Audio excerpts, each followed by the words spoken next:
Hello and welcome to lesson 1 of the First Steps Keyboard tutor book. In this lesson we'll find out how to play middle C on the keyboard. We'll start to understand about the rhythm section on the keyboard. We'll start to learn about time signatures and the treble clef, and also to learn about the crotchet note. So the book starts by introducing the rhythm section, and the rhythm section provides the drum beats and backing rhythms for your keyboard. So these drum beats can be changed to suit the kind of song that you're playing. So your first task says, find a pop beat on the rhythm section of your keyboard. So I'm looking here and you can see you've got a button that says pop. So I'm going to put my pop button on. Now at this stage I need to mention that every keyboard is just slightly different, and it depends what make and model of keyboard you've got. They're all slightly varied in the way that they approach putting on your rhythms. So look at your manual for further guidance, and of course ask your teacher. Your teacher's the person who's really going to help you sort out any problems you have with the keyboard and the cross transference with me using a different keyboard to maybe the one you've got at home. Now the next thing on the task says press the start button to hear the drum beat. So I'm going to put the start button on now. Okay, turn the beat up. There we go, so you can hear it drumming away there. Then it says now clap the strong beats with the drums. So we're going to clap with the strong beats with the drums. And then it says how many beats are there in a bar.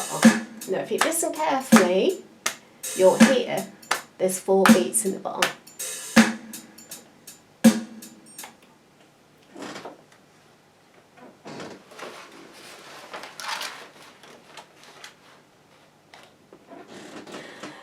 Goes on to discuss about the treble clef. It shows you the symbol of a treble clef, and this is also known as a G clef, and you find this at the beginning of each of lines of your keyboard music. So you have the opportunity first of all of trying to draw these treble clefs on the page. Now to get your drawing correct with these, I suggest the best thing to do is just trace the treble clef first with your finger, like this. Get used to doing that tracing mechanism, and when you've done that a few times, then do exactly the same pattern when you're writing them. Now notes on the treble clef are usually played with your right hand, and your right hand has finger numbers. So you've got finger 1, finger 2, finger 3, finger 4 and finger 5.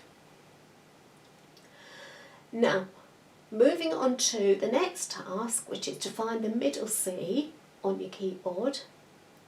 The pictures show that you've got groups of 2 black keys and groups of 3 black keys on your keyboard. Now the middle C note is the note closest to the middle of the keyboard, and it's just below the 2 black notes that are directly in front of you. So your middle C is here. So your next task is to try and find all the C's on your keyboard and play them using your thumb.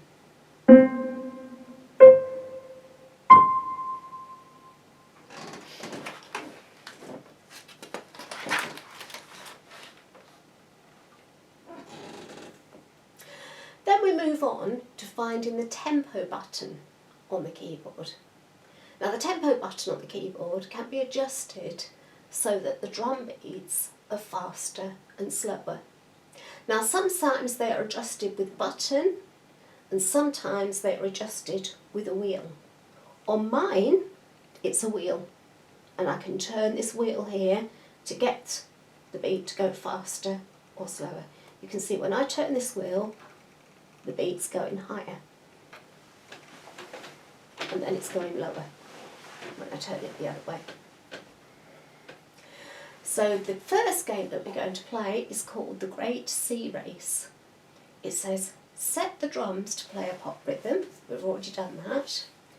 Set the rhythm to play at a slow tempo. So I've actually got it on 90.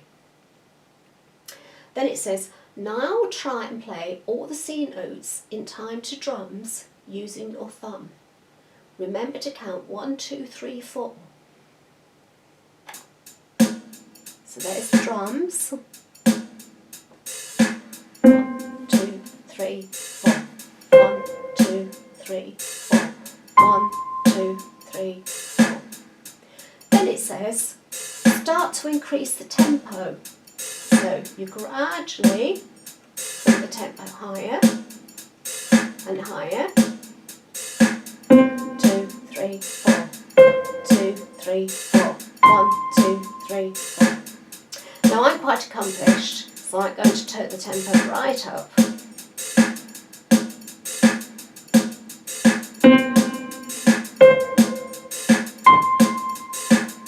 There you go. So you write whatever tempo score you manage to reach in the tempo box, which is just there. Okay, moving on to the next task, and that is writing the middle C on your keyboard. And you can see that the middle C has what's called a ledger line on. So a ledger line is just like an extension of the stave. And so when you write the middle C note, you've got to make sure you put the ledger line through it.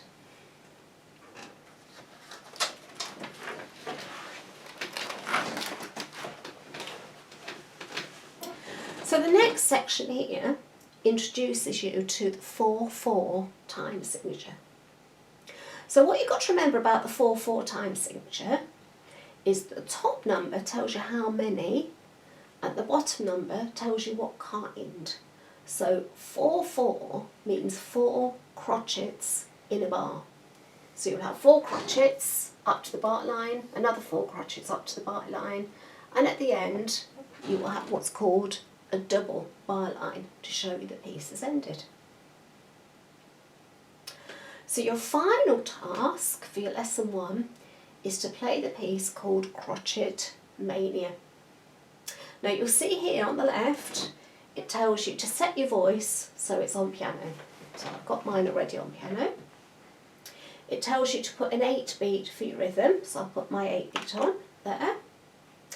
And it tells you to put a tempo in of 120. So I'm going to put 120 on my keyboard here.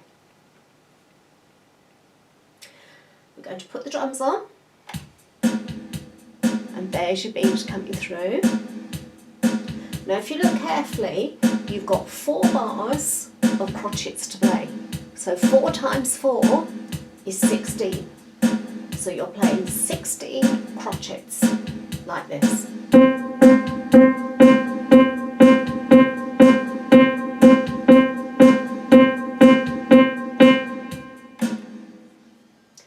And that completes all your tasks for lesson 1.